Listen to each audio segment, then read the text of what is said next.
Perkenankan, saya memperkenalkan diri. Saya Patrisius Bima Sakti. Bisa dipanggil Frater. Ya, Frater Bima. Jadi, Rasul Paulus pernah mengatakan, celakalah aku bila aku tidak memberitakan Injil. Sebagai orang Kristen, kita harus mewartakan Injil. Cara pewartaan Injil beda-beda juga. Ada yang kontemplatif, ada yang bermisi seperti kongregasi SWD, suster-suster Rubiah, mereka semua mewartakan Injil. Nah, sekarang silakan Rob memperkenalkan diri. Ya, terima kasih Frater Bima. Para saudara, perkenalkan nama saya Romo Franciscus Antonius David Tristianto Okarm. Ya, asal dari mana, Romo? Ya, saya asal dari Surabaya, paroki Katedral Surabaya. Waduh, Keuskupan Surabaya. Romo ditabiskan tahun berapa kira-kira? Ya, saya ditabiskan 16 Oktober 2014. 16 Oktober. Kalau Ya. saya ulang tahun 8 Oktober. Iya. Jadi karena seingat saya, Romo, di Keuskupan Surabaya itu jarang ada orang mengenal Karmel. Bahkan di paroki saya, ketika umat paroki saya bertanya, "Oh, Karmel itu apa?" gitu, nggak tahu.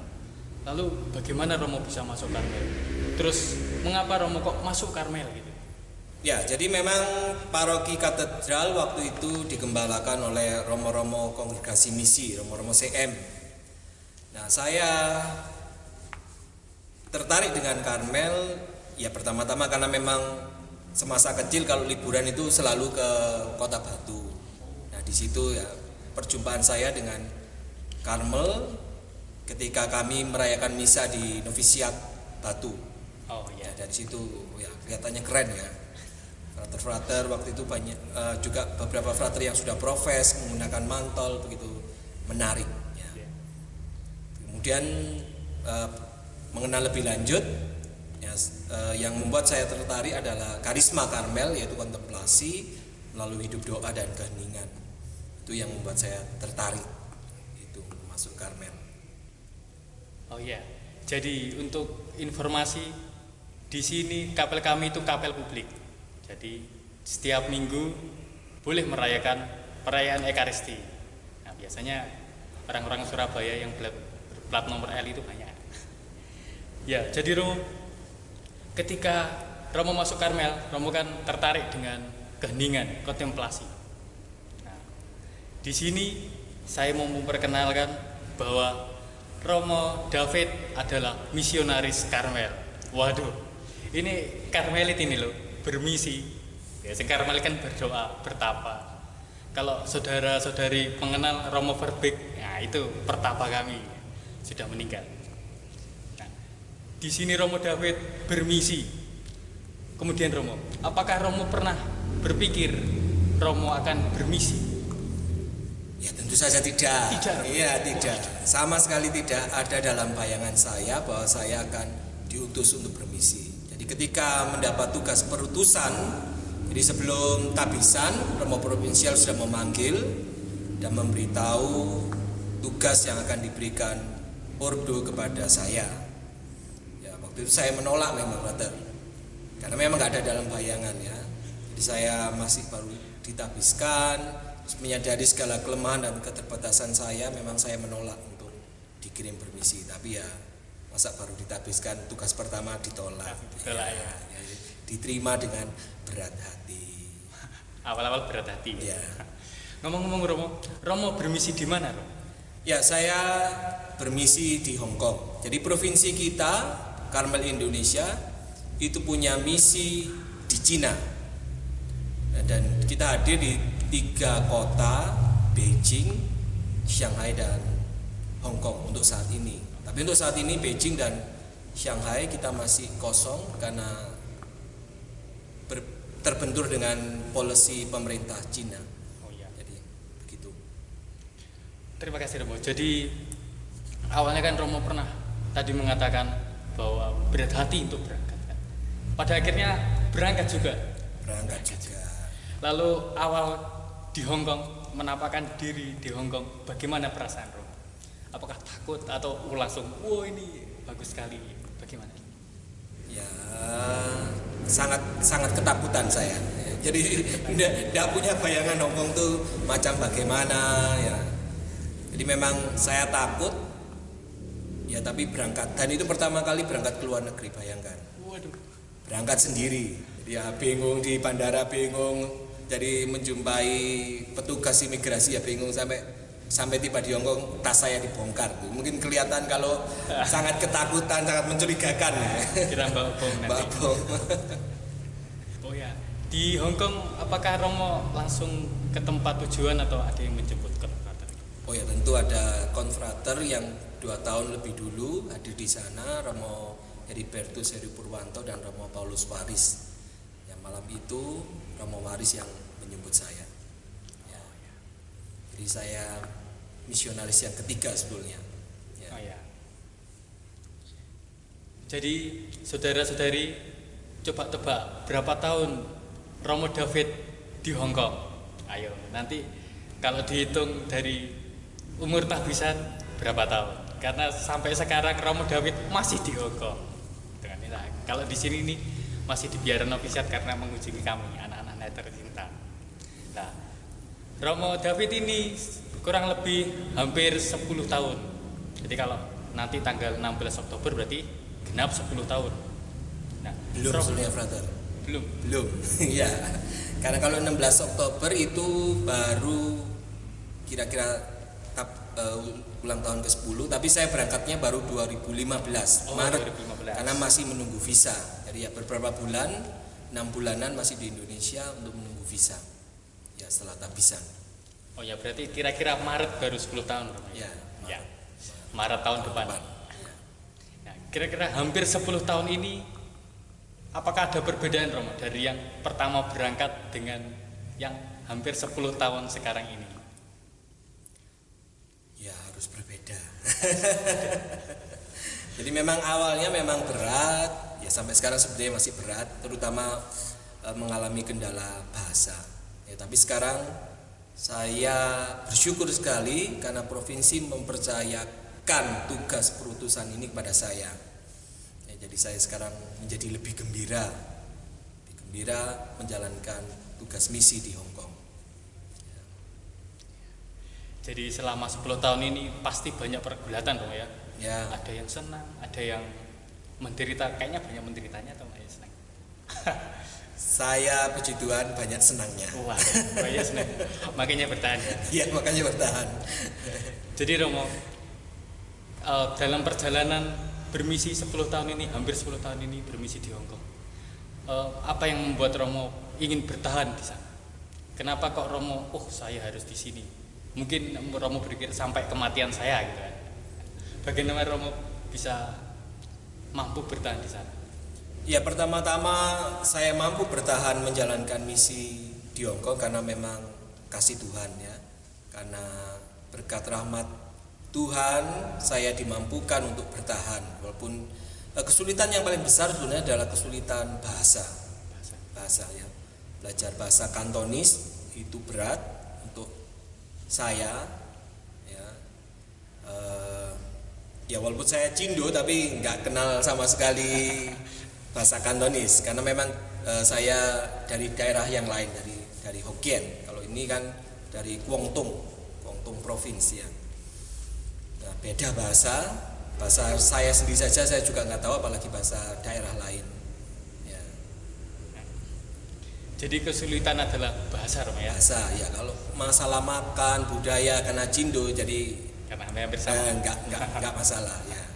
Ya. Apakah bahasa ini awalnya harus dimulai dengan bahasa Inggris atau langsung ke bahasa Kantonis? Jadi karena Inggris ini bahasa internasional mau enggak mau ya sedikit banyak harus menguasai bahasa Inggris dulu. Karena ketika belajar bahasa Kantonis, kebetulan saya di Hong Kong U, mereka masih menggunakan bahasa pengantar bahasa Inggris dalam mengajar. Jadi Romo pas awal itu bagaimana bahasa Inggrisnya Romo? Waduh, bagus atau bahasa Inggrisnya ya jungkir balik. Jungkir balik. Ya, karena kita di Indonesia kan tidak Ya, menggunakan nggak biasa. sehari-hari ya. Jadi di sana awal-awal ya masih belajar bahasa Inggris. Ya. Jadi sudah dihantam bahasa Inggris, belum lagi bahasa Kanton. Kanton, ya. Jadi ketika gurunya ngajar bahasa Kanton, kadang-kadang saya angkat tangan. Sebentar, saya Inggrisnya aja nggak ngerti, jadi saya mesti ngecek dulu pas Inggris ke Indonesia dulu baru gitu ya. Iya. Oh, jadi gitu ya. Jadi bekal utama berarti bahasa Inggris pertama dulu dong ya. Ya. Lalu bahasa Kanton. Kemudian Romo, selain di Hong Kong, saya itu penasaran Romo. Di mana lagi Karmel itu bermisi? Apakah hanya di Hong Kong atau di Hong Kong dan Cina? Apakah ada misi-misi lain di Karmel? Ya, jadi kita Karmel itu kan memang pertama-tama bukan tarekat misi, ya. Dan kita masing-masing provinsi itu otonom, bukan seperti kongregasi misi yang lain yang semua tenaga itu diatur oleh jenderal. Kita ini masing-masing provinsi menentukan daerah misi sendiri. Nah, kita provinsi Indonesia mempunyai tanah misi yaitu di Cina. Ya.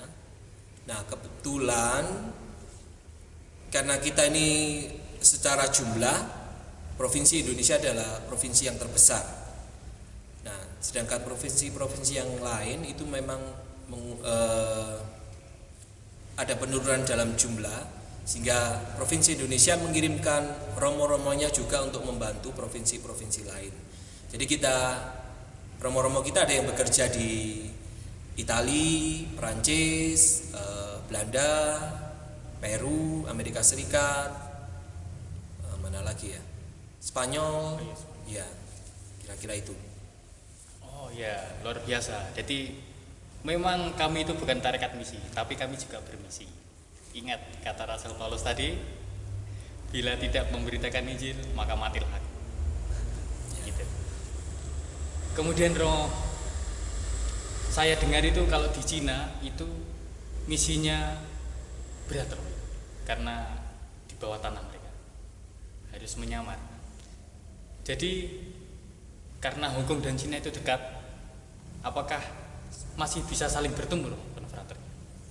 Ya, untuk konfrater kita yang bekerja di mainland, yang di Beijing dan Shanghai, memang mereka harus menyembunyikan diri, menyembunyikan identitas mereka sebagai seorang imam. Jadi memang kita di Cina melayani gereja bawah tanah ya, jadi yang misanya itu di rumah-rumah gitu ya.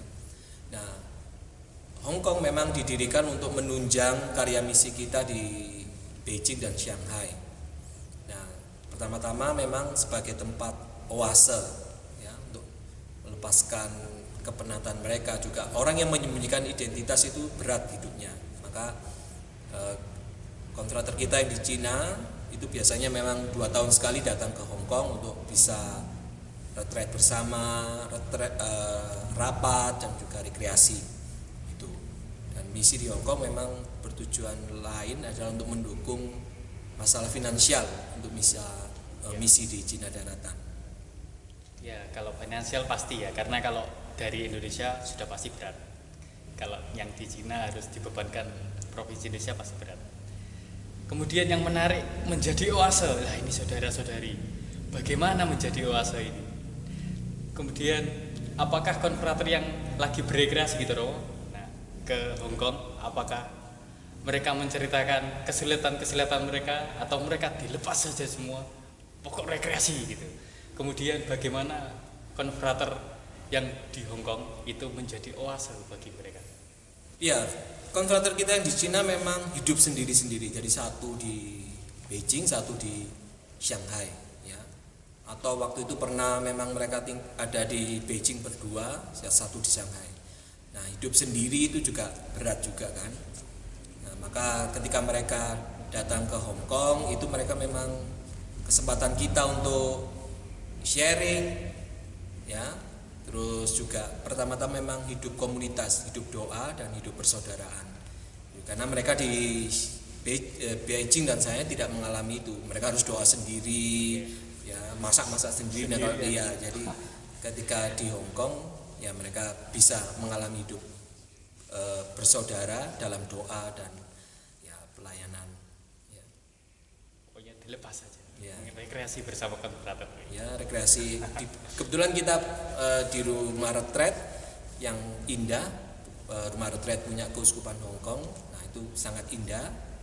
Ya, di pantai dan gunung. Ya. Gitu. Ini pertanyaan terakhir.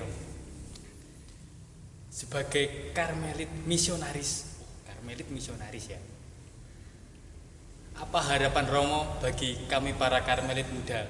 Apalagi saya masih novis, kami masih novis kan. Nah, apa harapan Romo untuk kami para Karmelit muda sebagai Karmelit misionaris? Bagaimana Romo memandang kami untuk kedepannya?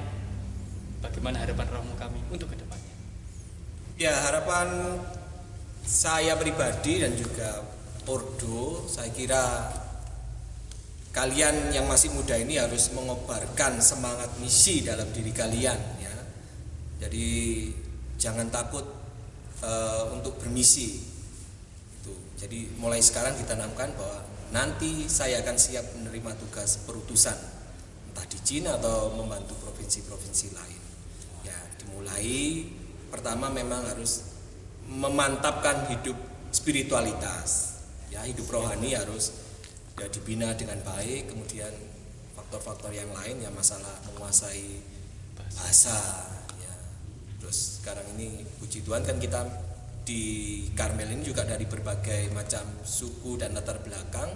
Itu salah satu cara untuk beradaptasi dengan budaya dan daerah baru gitu ya. Nah, itu ya, supaya nanti tidak mengalami culture shock yang besar. Ya. Ya, itu. Yang penting bahasa. Saya ingat Romo Beni pernah mengatakan, Romo Beni jenderal kami itu mengatakan, learn English or quit. Belajar bahasa Inggris atau keluar. Agak keras tapi sepertinya benar kata Romo Beni. Kalau tidak belajar bahasa Inggris, tidak dapat mewartakan Injil. Terima kasih Romo. Waktunya sangat menyenangkan.